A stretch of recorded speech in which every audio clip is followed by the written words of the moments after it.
Voici une trajectoire totalement inattendue qui donne à ce biopic une énergie singulière et profondément inspirante.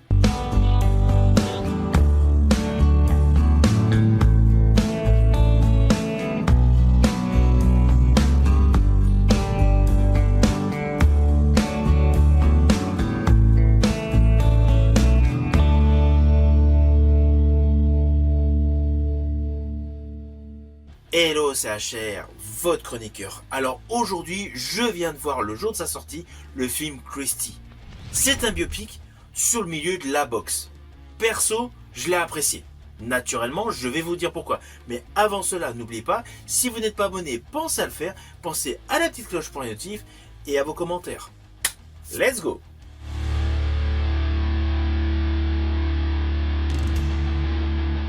Alors tout d'abord, fiche technique de ce film. Il a pour titre Christie, il est réalisé par David Michôd, mais en vedette principale Sydney Sweeney, vu dernièrement dans La Femme de ménage. Il est attaché au genre sportif biopic, concentré sur la vie de Christie Martin, une boxeuse.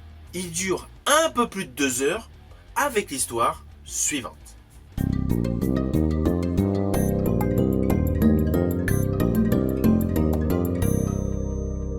Alors naturellement, je vais vous faire de manière simpliste. Nous découvrons le personnage donc, de Christie Martin, interprété par Sydney Sweeney, qui est la fille d'une famille de mineurs, une famille américaine assez modeste. Christie, quant à elle, est à l'université, elle participe à un match de basket, elle est dans l'équipe de basket, et là, il y a une confrontation, une bagarre, où elle a détaché énormément de violence.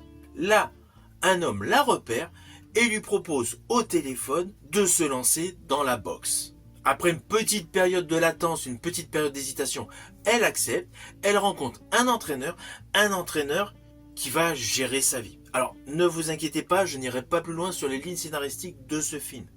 Mais voilà, au début on part avec un personnage issu d'une famille très modeste, qui après se lance dans la boxe. Alors on pourrait se dire, on a vu ça au cinéma pléthore de fois, je pense principalement avec la saga des Rocky. Mais cela n'a aucun rapport. N'oubliez pas, ce film Christie est inspiré de la vie de Christie Martin, véritable femme boxeuse qui a gagné plusieurs combats. Donc là, on est dans le réel. Mais ce qui est impressionnant, c'est que outre le fait du côté très sportif, il y a tout le côté sociétal qui est mis en abondance dans ce film. Alors du coup, il y a des côtés très sombres, mais il y a des côtés amusants. Je pense notamment au tout début du film, elle tient dans sa main une rose. En fait, le personnage de Christie Martin a une adoration sur la couleur rose. Donc en fait, son survêt, il est rose, la majorité de ses tenues sont roses, et même sa voiture est rose, une fois qu'elle commence à gagner de l'argent. C'est un petit fil conducteur visuel espiègle. Mais en fait, c'est un véritable élément scénaristique. Pourquoi? Vous le comprendrez en regardant le film. Car on a beau être dans un monde brutal, très masculin, le personnage de Christie ne renonce aucunement à sa féminité. En fait, le rose n'est pas du tout une faiblesse, c'est une signature. Et je rajouterais que ce détail de couleur a renforcé son identité unique dans le paysage de la boxe professionnelle. Alors, évidemment, qui dit boxe, dit séquence de combat, toutes les chorégraphies des combats sont d'une fluidité remarquable. Alors, évidemment, comme ce film s'étale sur plusieurs années, on a pléthore de combats. Donc les combats ne sont pas entiers. À chaque fois, ce sont des bouts de combat. Mais cela n'empêche pas que pour tous les aficionados du genre, ce film est un régal. Il y a de véritables séquences pugilistiques. Tous les combats sont parfaitement chorégraphiés et la fluidité gestuelle est impressionnante. On a véritablement l'impression que les coups partent et qu'on se prend des coups. Tous les enchaînements sont nets, lisibles, dynamiques. On sent que la réalisation a réellement fait un travail sur les déplacements, les postures, les impacts, mais pour moi le plus important, le rythme respiratoire. Car celui-ci démontre la fatigue progressive. Et c'est bien présenté dans le long métrage. En fait, la caméra accompagne les mouvements avec élégance. Chaque coup a du poids, mais aussi une logique corporelle crédible.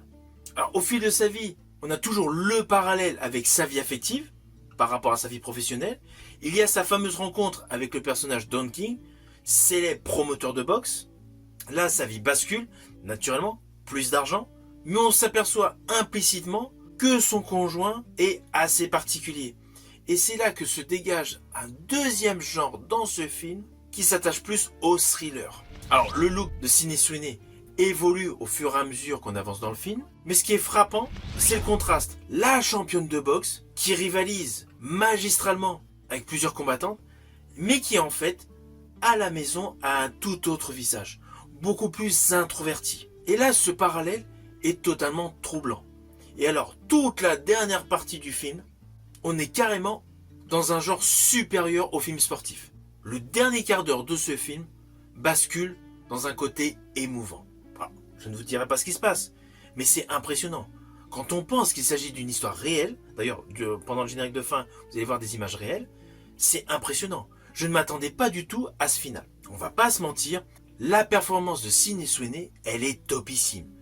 Dans ce film, elle nous présente vraiment plusieurs facettes de son jeu d'actrice.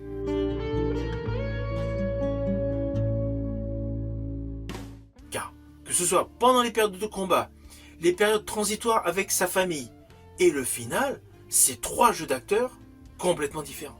On a réellement l'impression qu'elle est véritablement dans la peau de son personnage. Du coup, le film est réussi.